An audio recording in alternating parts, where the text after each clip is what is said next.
Morning. Medyo late na ako nagising, Nagising kasi ko kaninang alas 3. Doon ko pa lang in-edit video kasi bigla akong nakatulog, So, nung in-edit ko yung video kaninang alas 3, sabi ko kay mama gisingin ako alas 7. Tignan nyo naman, mag-alas 10 na.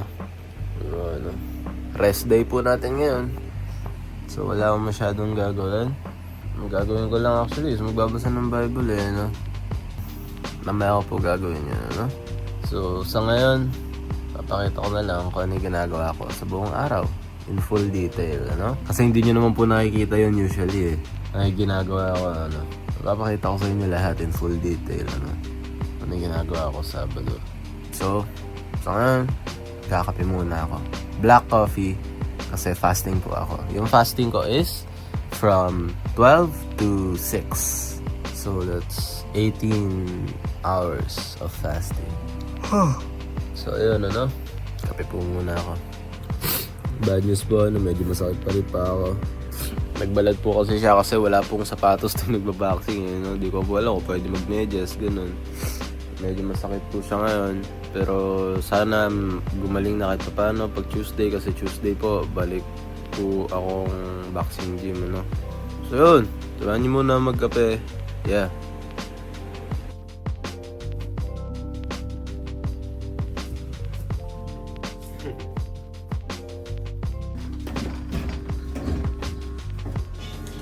Kape.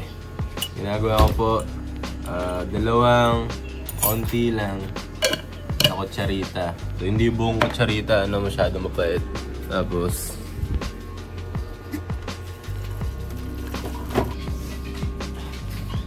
kakape po muna ako. Sige na lang pag maliligo na ako. Bye guys. Hello po. So, tapos na ako magkape, At nanood ako movie sa Netflix. Pangalan ng movie is Boxer. So akala ko, pag pinanood ko yun, marami akong matututunan about boxing, Nakita ko kasi trailer, parang tinuturuan siya ng basics, tungkol sa boxing. Hindi siya ganun katungkol sa boxing, more on drama pala siya. I wasted 2.5 hours of my life. Yung movie, okay naman siguro.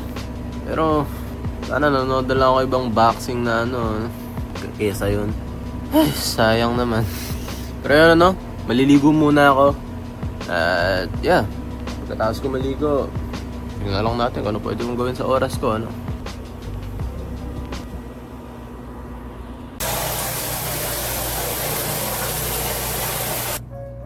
Okay, sabi ko kanina, I'm gonna go to everything in detail, diba? So for my conditioner, ito pa yung ginagamit ko. Medyo lokot, Keratin yan, boss. Sa sabon, tsaka sa hilod. Pinagsasama ko na yung safeguard tsaka ito. So parang tinali ko lang to, para mabilis na lang. Para sa'yo na lang sila mangyari, sabay na magsabon, sabay na maghilod. Para sa mukha, ito naman. Sabon na may niacinamide. So binigay ito sa akin ng doktor ko, Yeah, ligo na ako.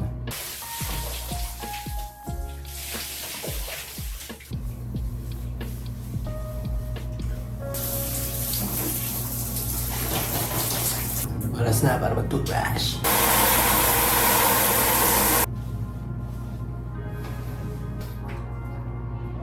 So ayun po, bibihis lang po ako and then I'll be right back. Hi! So, mag-skincare na po ako. And habang nag-skincare ako, kakausapin ko kayo.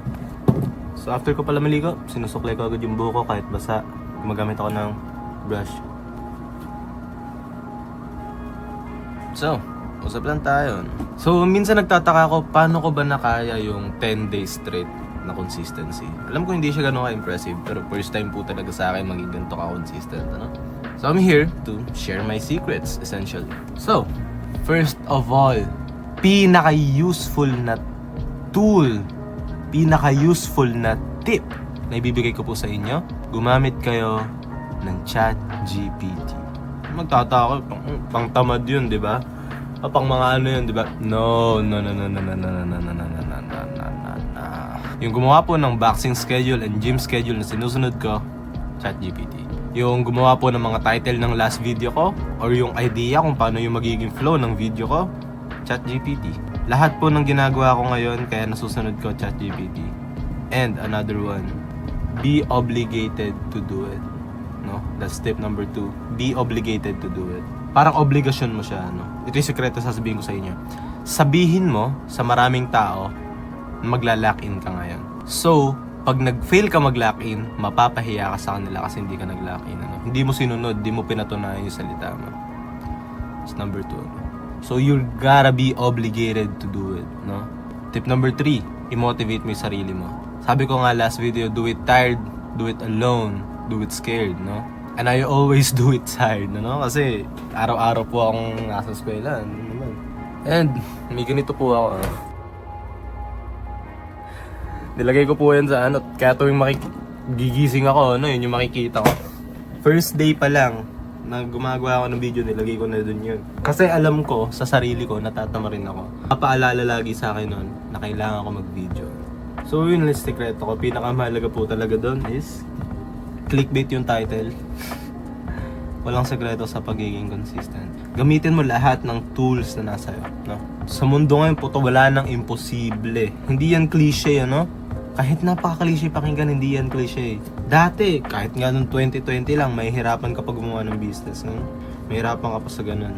Ngayon, nandiyan ni ChatGPT, no? Di nyo lang alam kung gaano kalaki tulong nito, no? ChatGPT. Napakalaking tulong niyan. Kahit sa mga estudyante pa lang, ano? Makikita mo na agad yung epekto niya, ano? So, gamitin nyo po, utilize all the tools. Lahat ng resources na kaya nyo i-utilize. And of course, be grateful and be thankful to God. Lagi pinagpipray ko kung para sa akin ba itong ginagawa ko, ano? Kung para... Ngayon pa lang po naging consistent na ganito. And I know na hindi ako mag-isa. No? I know na hindi lang ako yung nag-commit nito. Kasi kasama ko ang Diyos. So, skincare na po ako, no? Ano po yung usapan natin? Kahit medyo one-sided, wala akong kausap eh. Pakita ko sa inyo yung skincare routine ko. First, clarifying lotion. So, nilalagay ko po siya kasama nito. Parang cotton siya na flat. So, ayun, no? Para madali na lang po siya ilagay sa mukha ko. Parang Ponds po to, gano'n. Yung parang inaano sa mukha. Pangpalinis ng pangalis ng dirt. Medyo may alcohol nga eh, actually. Pero yun na. After nito, patutuyuin ko po muna. And then next na tayo. Bukas wala electric fan saglit. Okay, medyo maingay kasi dahil sa electric fan, pero sobrang init po kasi. Pero next, naglalagay po ako nito. Basta yan. Tranex po, ano, Tranex. Pag ano po ito, ginagawa po niya even toned skin. So, pinapa-even po yung tone ng skin, ano. Okay. So, kanina na-mention ko si ChatGPT, ano? So, usap ulit tayo. Pinapatuyo ko pa to kasi matagal matuyo to. Kanina na-mention ko si ChatGPT. Pero paano nyo ba siya i-utilize? Ganito yung sekreto. Una, sabihin mo yung schedule mo sa kanya. Type mo, here's my schedule, normally, everyday. Tapos, pili ka 3 habit na gusto mong ma-adapt. So, pinili ko po, editing, Bible, and as you know, working out / boxing. So, yung 3 na yun yung pinili ko. Tapos sabihin mo sa kanya, fit in 1 hour for these 3 habits, no? 1 oras. So, bali 3 oras lang, ano? Yun lang po. 3 hours, 3 habits. 3 oras. So you can feel amazing every day. 3 oras, no? And nag-add ako ng isa, yung pang-4, which is yung parang maintenance habit. Working out, maintenance habit yun. Pero ito is dieting. So, naka-fasting po ako ngayon. Paggawa kayo schedule, magbibigay ako example schedule, ano? Napakadali lang, ano? Napakadali. Kuwari may school kayo, or buong araw kayo may school, nakakapagod, ano? Kaya nyo isingit kahit 2 habit man lang. Practice a good habit na pag na-develop mo is gonna be useful in the future. Practice a skill. For me, it's editing, ano? Practice skills na magiging useful sa future mo. You are useless without a useful skill. Ulitin ko, ano? You are useless without a useful skill. Para magkapera ka, tutulong ka muna sa iba. Pero paano ka makakatulong sa iba kung di mo alam paano tumulong? Gets mo ba? So, kailangan pag-aralan mo muna tumulong. In my case, it's editing. Pero sa ibang case, malay mo, it's being a doctor. Tutulong sila, mag-aaral sila maging doktor, no? Focus on that. Like, focus. Give time. Give effort. No? Yun yung sikreto. Hindi naman ChatGPT lang lahat, ano? Tas hindi naman God lang lahat. Kailangan gagawa ka rin. Yun yung sinasabi ko sa sarili ko araw-araw. Tsaka tandaan yung words na to. Pag napapagod ka, dahil araw-araw ka nagtatrabaho, araw-araw mong ginagawa yung pang 3 habits na yun. Tatlong habits lang yan, ano? Kung napapagod ka, may sinabi sa akin si Kuya, nasabi ko na din nakaraan, nakakapagod talaga pag may purpose. Tandaan, nakakapagod talaga pag may purpose. May purpose ka na, ano? Mag-lock in ka na. Dahil may purpose ka na. Pag naalala mo yung mga words na yan, pag napapagod ka, mas mamotivate ka pa. In my case, ganun yung nangyayari sa akin. Nakakapagod pag may purpose. Tandaan nyo yan. Next gamot na tayo, no? Di pa tuyo, nakita mo na yan. Di pa siya tuyo. Pero ito, na-cinemide. Tapos pagkalaki ko na ito, alam mo, nagagawin ko eh, no? Maghanap ako ng pwede kong gawin. Update ko na lang kayo kung ano yung gagawin ko, no? Bye! Tapos na mo skincare. Next, gagawa na ako ng meal. So, ano ba kinakain ko sa araw-araw? Malalaman nyo na ngayon. Usually, kinakain ko sa araw-araw is kung ano yung luto ni Mama, no? Kung ano yung niluto ni Mama or kung alis kami sa labas, kung ano yung nasa mall, no? So, I don't usually have a diet na plan. Kung ano yung kinakain ko, I just fast, ano? And I fast from sugar din. So, I abstain from a lot of sugar, ano? Pero, ang pinipili ko po usually, kung may option ako, no? Yung may protein na meals. Eggs, chickens, kung ano available sa akin, no? Tignan ko muna yung ulam. Tapos, kung good, sabihin nyo, wala po. May dumating na parcel. Ito po.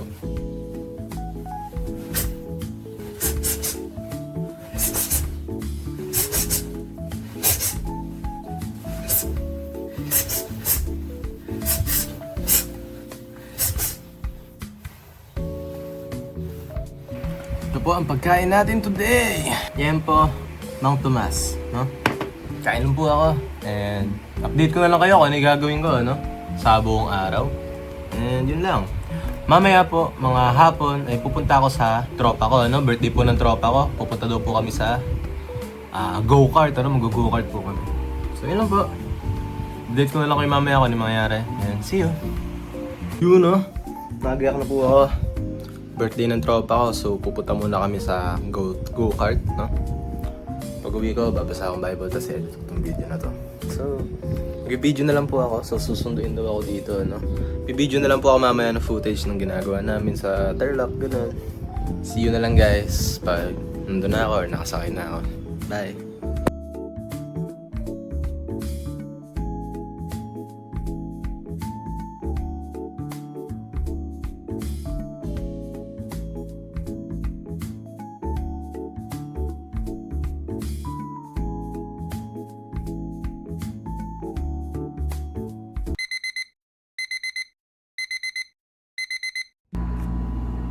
Yan.